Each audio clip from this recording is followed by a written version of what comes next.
You've been told the same thing for decades. Walk more, get your steps in, stay active, and everything will work itself out. Doctors repeat it. Fitness magazines push it. Family members mean well when they say it. But here's the uncomfortable truth no one explains clearly. If walking was enough, then why are so many seniors who walk every single day still losing strength, still falling, still struggling to stand up from a chair? That question has been quietly bothering orthopedic surgeons for years. And once you understand what they've discovered, the walking advice starts to sound incomplete at best and misleading at worst. Walking is not useless. Let's get that out of the way. It's great for your heart. It helps with mood. It keeps you mobile. But the problem starts when walking is treated like the ultimate solution instead of what it really is, a partial one. After age 60, your body begins losing muscle at an accelerated rate. This process starts far earlier than most people realize, but by your 60s and 70s, it becomes aggressive. Muscle loss doesn't just make you weaker. It changes how you move, how you balance, and how safe you are doing basic things. Standing up, sitting down, turning quickly, catching yourself if you trip. Walking alone doesn't challenge your muscles enough to stop this decline, and that's where the trouble begins. Here's the part that surprises most people. Surgeons, physical therapists, and rehab specialists don't rely on walking when they're serious about preserving independence. Behind closed doors, the focus is different. They prioritize resistance, controlled movements, muscles working against gravity. And in many cases, those movements are done seated.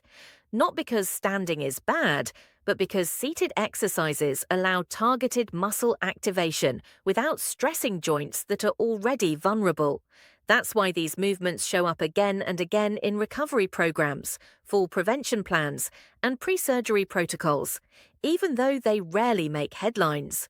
Let's start with the exercise almost everyone ignores, even though it plays a massive role in circulation, stability, and leg health. Seated calf raises. Most people think calves are just there for walking or aesthetics, but these muscles act like a second heart. Every time they contract, they help push blood back up from your legs toward your heart. As you age, that system weakens. Blood pools in the lower legs. Ankles swell. Legs feel heavy. Balance suffers. Walking activates your calves, yes, but the effort is spread across dozens of muscles at once. Seated calf raises isolate them and force them to work harder. That focused contraction is what improves circulation and strength.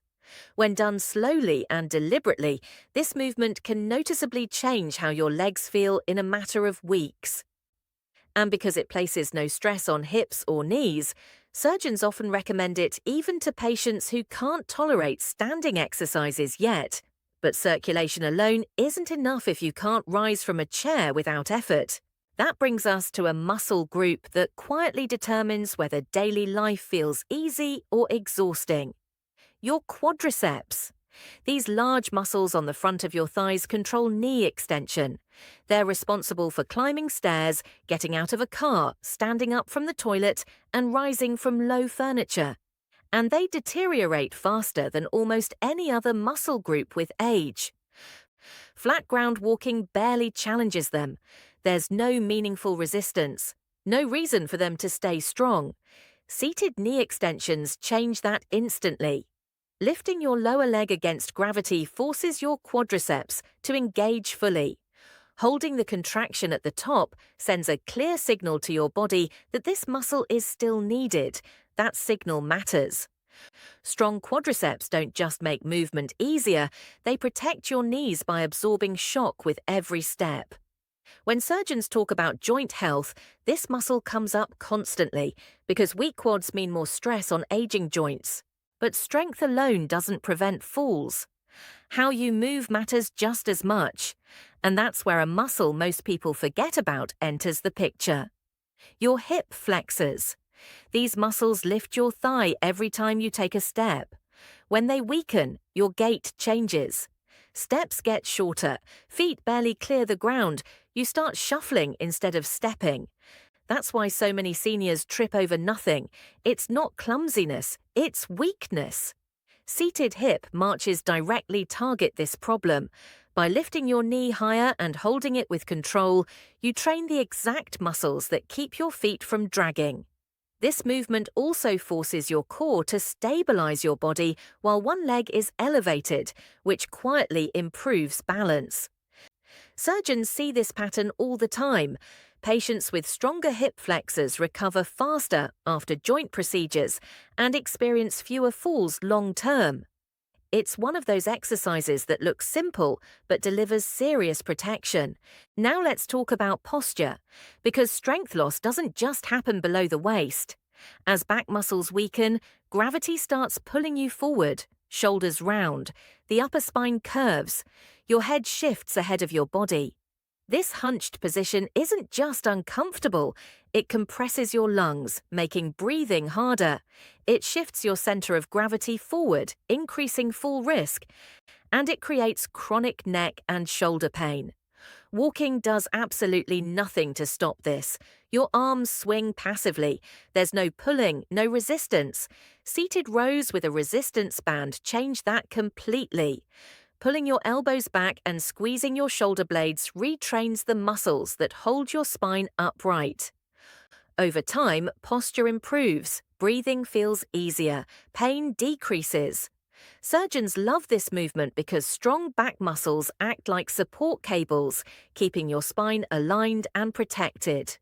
It's simple, joint-friendly, and incredibly effective when done with control. And now we arrive at the movement surgeons care about most, the one they quietly use as a benchmark for independence, the sit to stand. This isn't just an exercise, it's a real-world test.